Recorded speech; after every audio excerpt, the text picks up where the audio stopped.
So let's go back to Briga. And what were we gonna do? You were I following, think yeah. Briga was gonna, hope that You the had troll, established that the trolls were gonna give you a chance to solve this your way. right, hoping that the troll that I persuaded would have like perhaps the ability to give me a little bit of time at least, and yeah, so Briga is uh, kind of uh, kind of trying to trail Gunda and her brothers from the distance, just trying to see where exactly they are heading to. Okay. Well, that's pretty simple. They're heading back to the lands of the people of the sun, and so if we're doing a scene, we're probably, they're probably coming upon a crossroads where there's like signs, little signs posted pointing to different settlements, and you uh,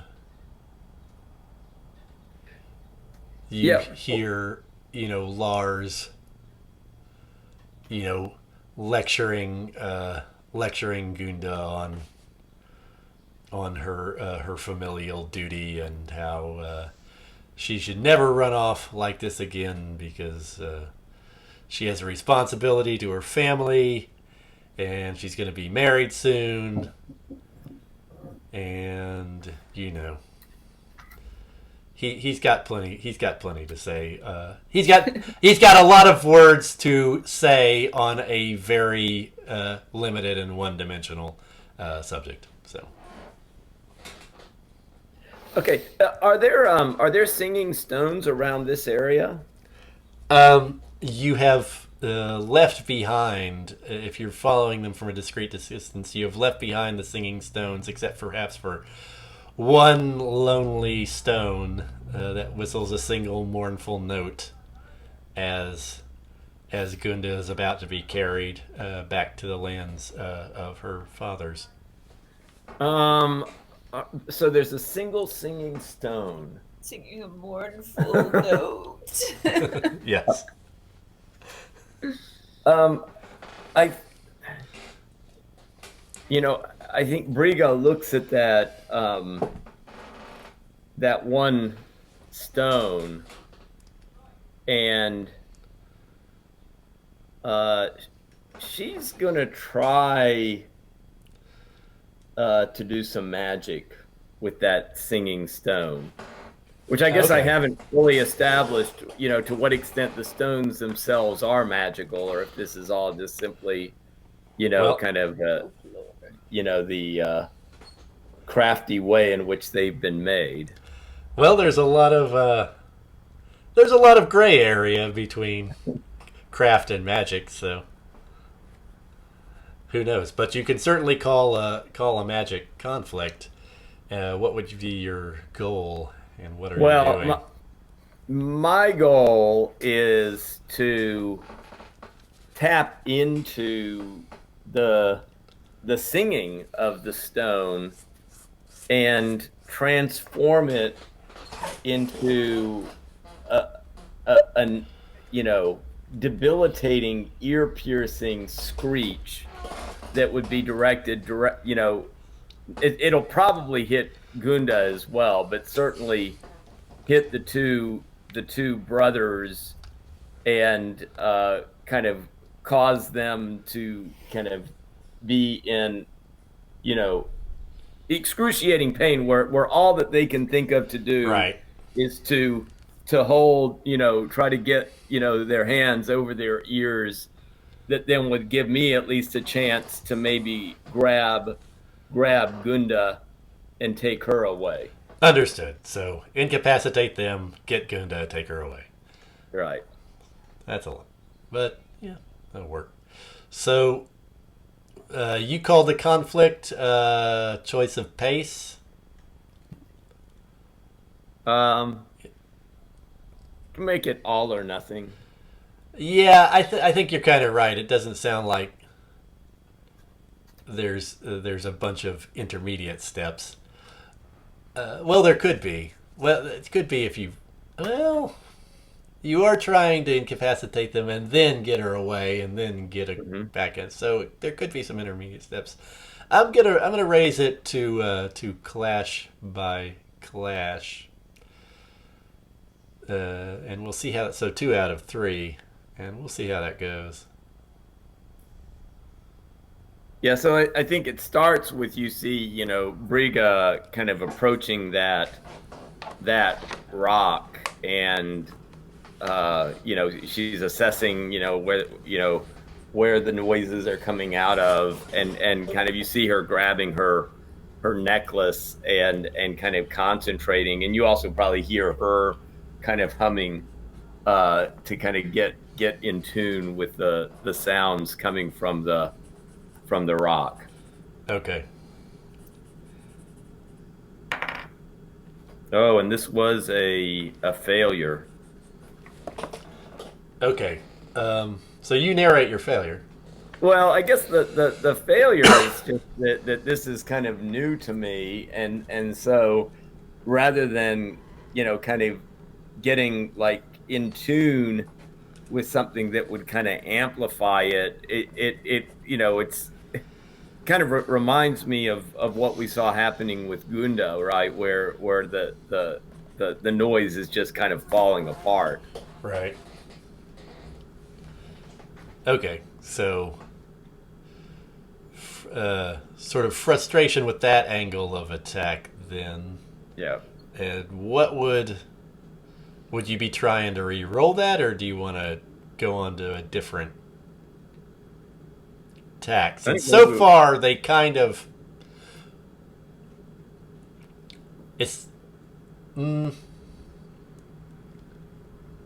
I'm trying to think if they would necessarily... Well, they probably heard you sort of trying to harmonize with this thing. And have now, turned around and said, go back with your troll friends. We have no use for you anymore. Yeah. So I don't think I'm going to re-roll that one. Okay. I think what Briga does now, though, is that she gets right next to that stone and sees like one of the holes where the sound isn't coming out, but it's clearly something where like the wind and stuff is passing through. Right. And I put my mouth up to that hole and then start to kind of hum through that hole to see if that kind of improves things for me. Okay.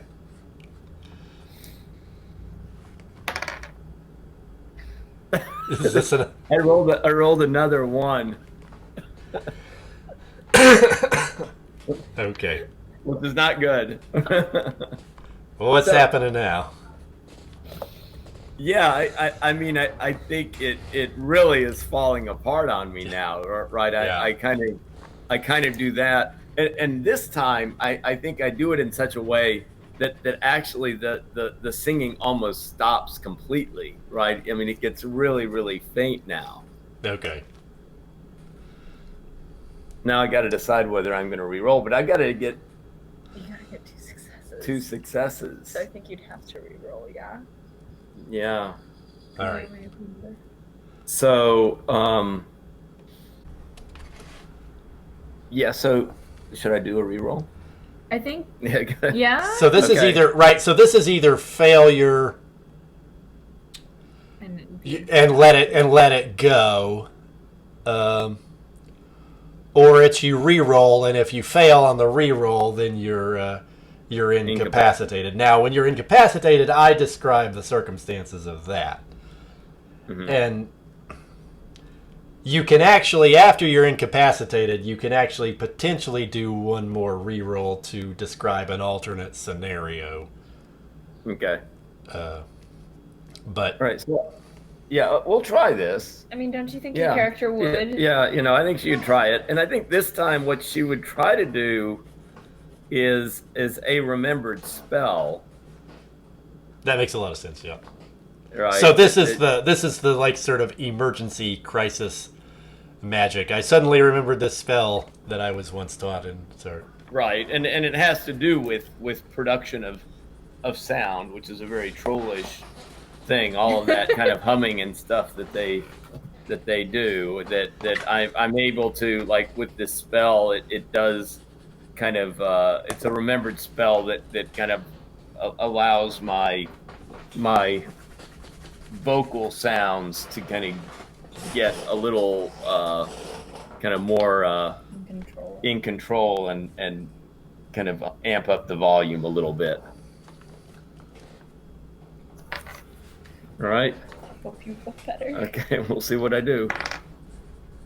Oh, and that's a failure too. Oh, exciting! All right, boy, I've been waiting for something like this to happen. Okay, so as you search your memory for the trollish spell, you start to sing the words, and like suddenly, like you feel them resonating with the land and the stone around you, and you suddenly realize you've summoned way too much power, and something is responding to that power, and like the sound this stone is making becomes a scream, and you yourself have to cover your ears and crumple to your knees as you sort of look forward. You see the two men with Gudrun now are like fleeing from the sound, and suddenly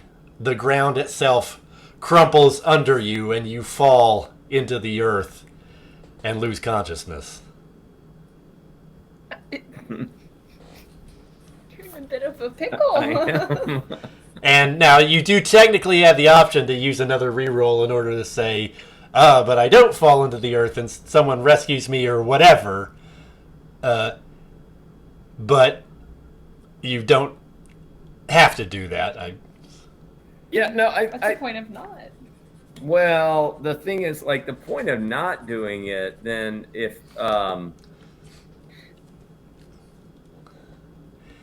I mean, then it gets really nasty, though, right? If I fail again. Well, if you fail that one, you can just choose to have my description stand, and my description is, pretty mild as far as possible consequences. Yeah. If you fail that one, you can either choose that my description stands, or you describe your Trollbabe's death. So that's under your control whether you choose to die. But I really feel like Briga at this point. I mean, we just stick with the incapacitation right now. I mean, right? Yeah. She's been pretty. She's bumbled this one pretty bad consistently. So yeah. It was pretty tough. Yeah. If you do the third, the other thing about, well, not the third, but the second in your case because you were injured, you do actually check the rerolls off and can't use them again. Okay. So that's sort of relevant. I mean, right. You only have so many rerolls. Yeah. But in any case, that being the case, we leave Briga falling into the earth. And down the rabbit hole. Down the rabbit hole, yes. And so back to Bulgaria. And I think I would suggest that what might be a good idea is to just go. So last time we saw you were sailing away from the side of the sea people. I think at this point we're on the shore in front of a little sort of town behind a wooden palisade on the mainland.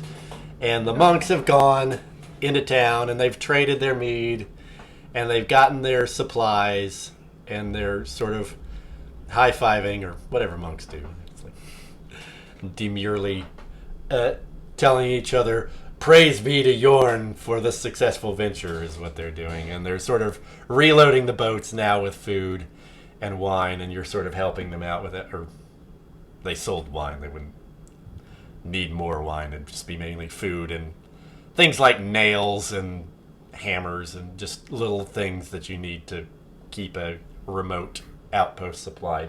Anyway, as you're helping them, out in the waves, you see coming out of the sea a number of sea people, and they are walking on shore, heavily armed with shields made of like sea tortoise shells and spears with, stingray barbs and nets and all your traditional sea themed type weapons, tridents, that kind of thing.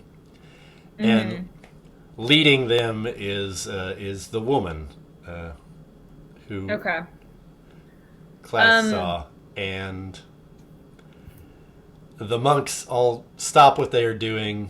There's some people in the town who, come out to the gates of the town, see what's going on, shut the gates of the town, and now you're out here with these monks and a pretty sizable army of, at least 30 or 40 of these sea people, definitely outnumbering you, like 4-1 maybe.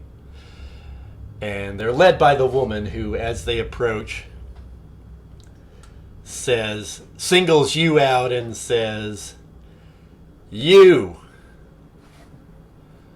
why have you taken that man from me?" I guess I come forward and I say... The other months are like, phew, it's not us. I say, well, he is not yours to take. And as many of the other things are not yours to take. She says, "I am a princess of the sea. What I claim is mine own. And besides, I have seen the way. I have exchanged glances with this man. We love each other. And I have chosen him to be with me." I summon Brother Klaus forward, I think. He's like... He's over the moon at the turn that this is taken. And he is going to try to rush past you and say, "My sea princess, I will be your husband." I guess I kind of let him go to her, and I kind of pour her head, and I'm like, "Brother Klaus, are you willing to leave your people behind to be with this woman?" And he says, "Yes, all has become clear to me now.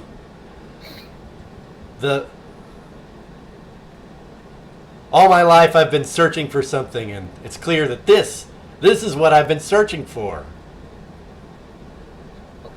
What is the woman's reaction? She like sort of dangles from him and strokes his chest and says, "Yes, now we will be happy,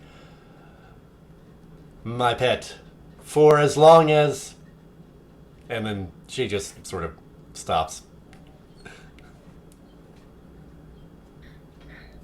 I don't know what to make of this.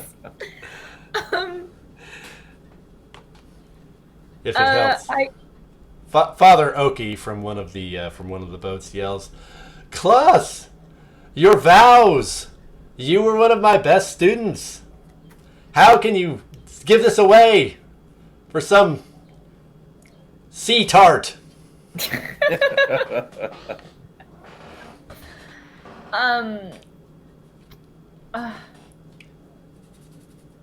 I guess I'm gonna call a social conflict, and all right. I guess I'm going to try to convince Klaus that I don't know that this woman has his best interests at heart. I think that she wants him to be her kind of plaything. Okay. So, you call the conflict. What pace do you want to set? The success or fail, I think. All right. So one and done. And so you're saying, like, you think this, she just wants you to be her plaything. Yeah, I guess I'm like, she called you pet. That doesn't seem very I don't know about that one, Chief. Okay. All right. Yeah, go ahead and make the roll. Okay, that was a success. Okay, that's a success, and I should have pushed this up to Clash, but I didn't. So,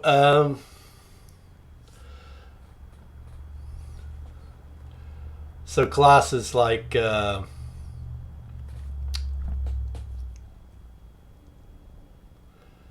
Klaus looks like he's like snapped out of something, and he's like, yeah. Wait a minute, I don't even know you. I mean, you're hot, but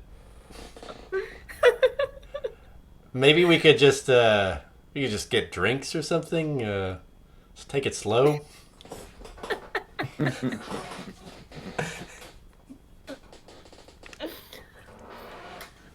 I nod my head. Yes, that sounds very sensible. And the woman is irritated. She sort of leans back from and says, a princess doesn't get drinks. People come to me. I don't go to them. And then she sort of turns back to you and says, you with your ways.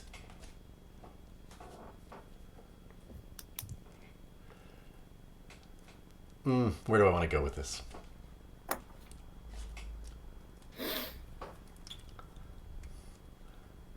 I tell you what, Klaus, sweetie, you'll just come with me and my nice men, and you are going to see how great it is under the ocean. The rest of you, don't try to stop us. Well, it's like the same as the other adventure. Anyway. Well, I'll go with this. I respond with, very well, we will not try to stop you. However, I think that Klaus and you need a chaperone, and I am more than willing to oblige. Okay. She says, very well. I have nothing to fear for you, and you will see how superior undersea civilization is to this collection of raggedy, scruffy men and piles of rocks for houses. I nod my head, if you say so.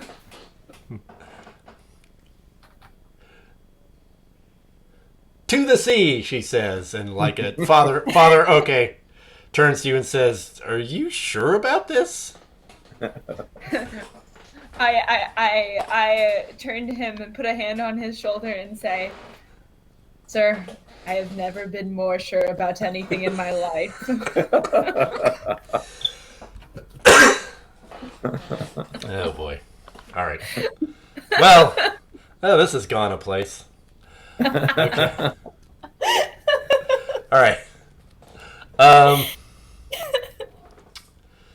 So, we will leave you walking into the sea with the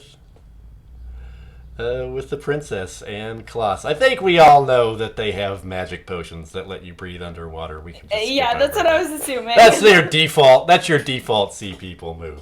So.